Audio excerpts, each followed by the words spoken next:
Bismillahirrahmanirrahim. Assalamualaikum warahmatullahi wabarakatuh. Sahabatku, selamat berjumpa kembali dengan saya Suyitno Irmim. Pada video kali ini atau bahasan kali ini saya berikan judul hikmah sholat jamaah dalam bermasyarakat. Banyak hal sebetulnya kita bisa meniru dan mencontoh hal-hal yang kita lakukan dalam sholat berjamaah. Bahkan kita diberikan contoh oleh Allah di dalam sholat jamaah itu untuk bisa kita terapkan juga di dalam kehidupan bermasyarakat. Saya awali dari cara memilih imam dalam sholat berjamaah. Kalau kita cermati siapa yang menjadi imam, jika pada saat sholat ini belum ditentukan imamnya, biasanya memilih imam ini secara alami. Jadi begitu sholat akan dimulai, kemudian imamnya belum ada, maka ada beberapa orang yang memang pantas menjadi imam, itu akan mendekat ke pengimaman. Kalau sudah ada 2-3 orang yang siap menjadi imam, biasanya masing-masing dari calon imam ini menyilahkan imam yang lain untuk bisa menjadi imam. Tapi yang ditunjuk juga biasanya juga menunjuk juga. Jadi monggo Bapak Ustadz jadi imam. Yang lain menjawab monggo panjenengan kemawon. Nah, ini mencerminkan satu demokrasi yang luar biasa dengan ketulusan hati gitu. Akhirnya siapa yang paling tua dan siapa yang ilmu agamanya paling bagus dan juga suaranya, bacaannya juga paling bagus, maka dia secara sukarela maju ke depan menjadi imam. Dan orang yang tidak terpilih menjadi imam atau tidak menjadi imam juga tidak sakit hati, juga dengan rela dia berdiri di belakangnya, kemudian memberikan contoh kepada jamaah yang lain untuk segera mengikuti sholat ini. Jadi di sini betul-betul ada semacam demokrasi yang tulus, ya, karena imam dengan sukarela dan orang yang tidak jadi imam pun juga senang, sukarela, ikhlas gitu bahwa salah satu dari mereka menjadi imam. Kemudian yang kedua, kalau imam sudah terpilih, maka merupakan satu kesepakatan ya di dalam jamaah itu patuh mengikuti imam itu. Imamnya seperti apapun akan diikuti, akan dipatuhi oleh makmum itu. Apabila di dalam jamaah itu ada katakanlah orang yang kebetulan memiliki masalah dengan imamnya, atau salah satu jamaah katakanlah imamnya itu adalah musuhnya, maka orang yang tersebut, yang jamaah itu pun akan mengikuti. Jadi tidak kemudian dia pergi karena yang jadi imam itu adalah musuhnya, tidak.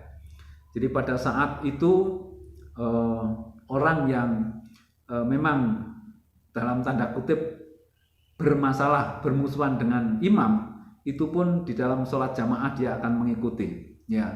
Dia tidak protes, ya, langsung juga mengikuti, apalagi kalau dia terlambat gitu.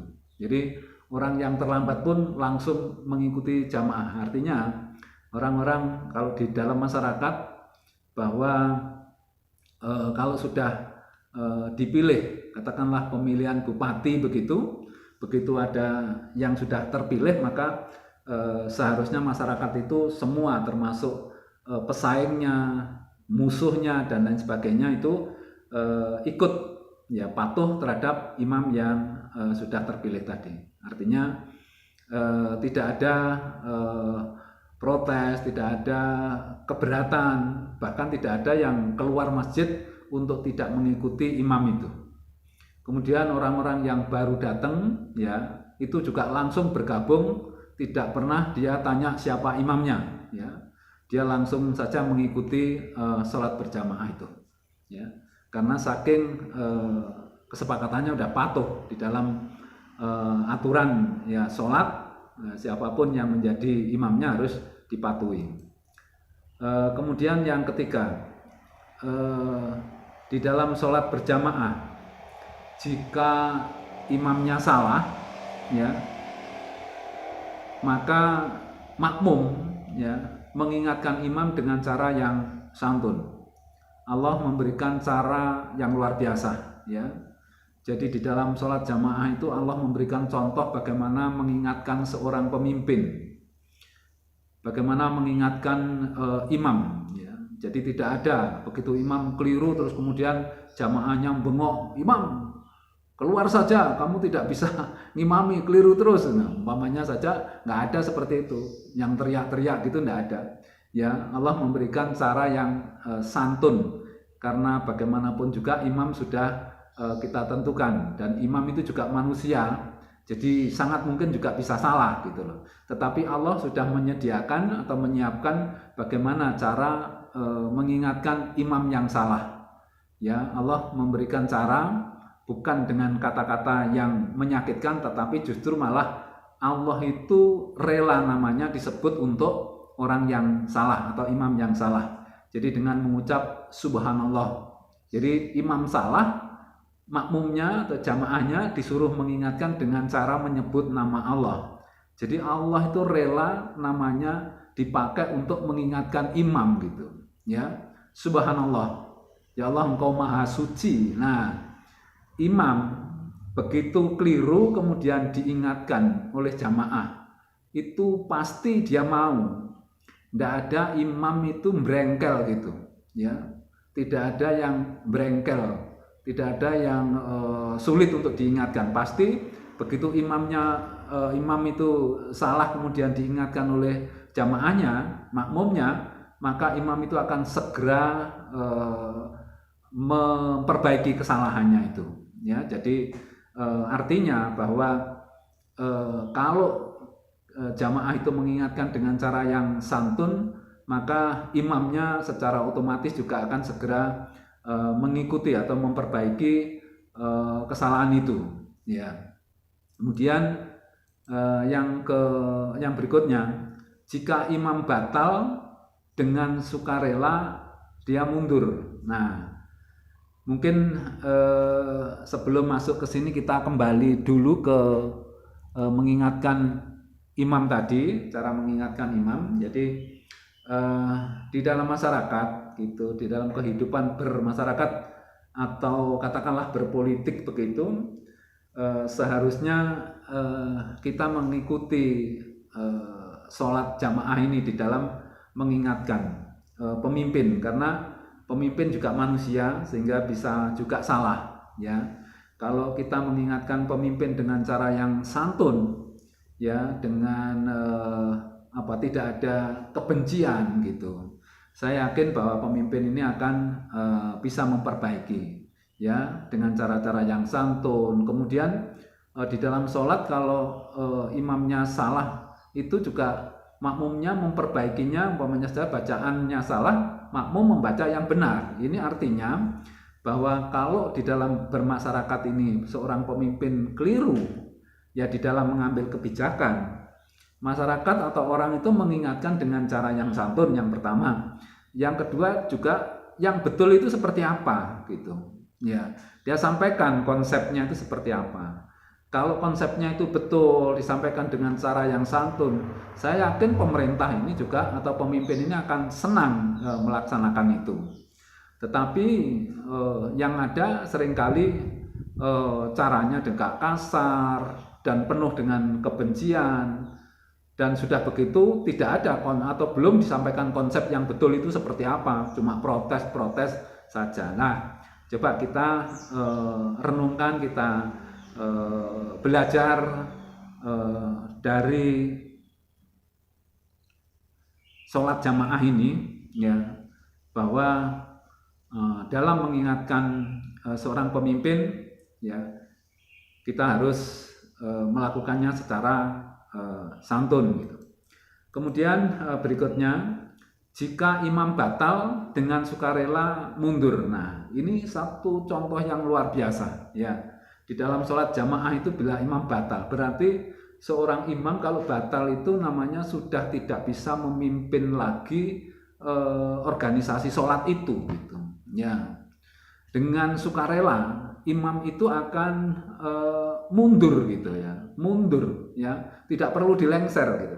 Jadi kalau imam itu batal, padahal pada waktu imam batal itu makmumnya tidak tahu, tapi dengan kesadaran yang tinggi ya, karena imam ini bertanggung jawab atas berjalannya sholat itu, maka kalau imam itu batal, walaupun ya katakanlah makmum tidak ada yang tahu, tetapi imam dengan penuh kesadaran, penuh tanggung jawab, dia akan mundur ya dari pangimaman itu, ya, mundur.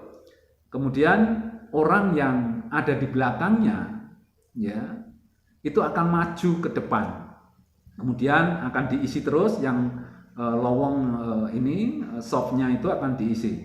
Nah, pada saat terjadi pergantian, karena imam yang pertama itu batal kemudian mundur, diganti orang yang di belakangnya, ya, itu pun tidak terjadi protes gitu, tidak terjadi masalah gitu loh. Semua orang akan rela karena memang orang itulah yang cocok untuk menggantikan imam itu gitu. Nah, ini luar biasa. Harusnya kita juga belajar dari sholat jamaah ini. Jadi kalau imam memang batal, harusnya mundur. Jadi kalau kita sudah tidak bisa atau tidak mampu untuk memimpin, maka dengan sukarela harusnya kita mundur. Kemudian pada saat kita mundur, kemudian ada yang ganti, ya, maju, secara otomatis penggantinya ini juga sudah siap. Makanya tadi orang yang ikut jadi calon imam tadi kan berada di belakangnya imam. Maksudnya kalau imamnya nanti batal, maka dia yang akan menggantikan. Dan ini sukses ini tidak menimbulkan masalah, ya. Semua juga setuju, ya. Terus kemudian tidak ada itu di sop belakang terus ada pergantian imam, ya, terus dengengek gitu, kemudian tanya teman sebelahnya siapa yang ganti imam, itu tidak ada. Jadi semuanya akan patuh menerima pergantian imam itu. Nah, di sini luar biasa yang harus kita belajar dari hikmah sholat jamaah ini. Ya, bukan berarti pas seperti kalau pergantian imam itu, tetapi bahwa nuansanya ya itu seperti itu gitu. Tapi kita ini di masyarakat kalau ada pergantian, waduh luar biasa ini gegernya gitu ya. Banyak yang protes, banyak yang ini gitu ya. Nah, ini coba kita belajar dari sini. Nah, kalau kita mau belajar dari sholat jamaah ini, saya kira negara ini tidak ya aman-aman saja gitu loh. Jadi damai gitu. Kemudian juga tidak ada yang protes dari makmum ini. Jadi selama berlangsungnya sholat jamaah itu gitu, tidak ada makmum yang protes, ya. Tetapi kalau ada imam yang salah, maka makmumnya akan mengingatkan dengan cara yang santun sekali, ya. Dan imam yang baik itu memang hampir semua imam, tidak pernah kita melihat imam diingatkan kemudian bandel itu, mokong itu tidak ada. Pasti dia segera memperbaiki apa yang salah. Nah, dari sini bisa diambil satu hikmahnya, ya, bahwa dalam sholat jamaah itu dalam memilih imam itu betul-betul demokrasi yang tulus, ya, yang pertama. Yang kedua, walaupun musuhnya imam, kalau dia menjadi makmum, dia akan patuh, ya, mengikuti seluruh prosesi sholat itu, gitu, sampai dengan selesai.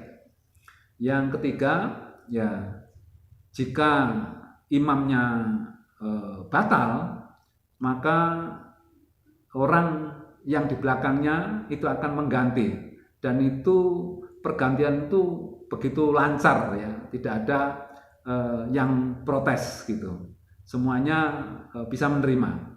Dan yang keempat, yang terakhir, dari seluruh prosesi sholat mulai takbir sampai salam itu makmum itu tidak ada yang keluar sebelum selesai, kemudian tidak jadi mengikuti sholat, kemudian protes, kemudian demo, itu tidak ada. Semua berjalan dengan baik karena semua, ya, makmum atau jamaah itu merasa bahwa dia atau mereka sedang menjalankan ibadah. Padahal di dalam kita berkehidupan di dunia ini atau bermasyarakat ini, bahwa apa yang kita lakukan semuanya adalah ibadah, termasuk berorganisasi, berpolitik, perusahaan, apalagi negara.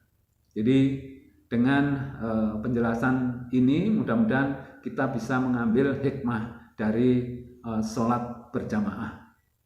Demikian yang kami sampaikan, mudah-mudahan ada manfaatnya. Saya akhiri, wassalamualaikum warahmatullahi wabarakatuh. 17 menit ya.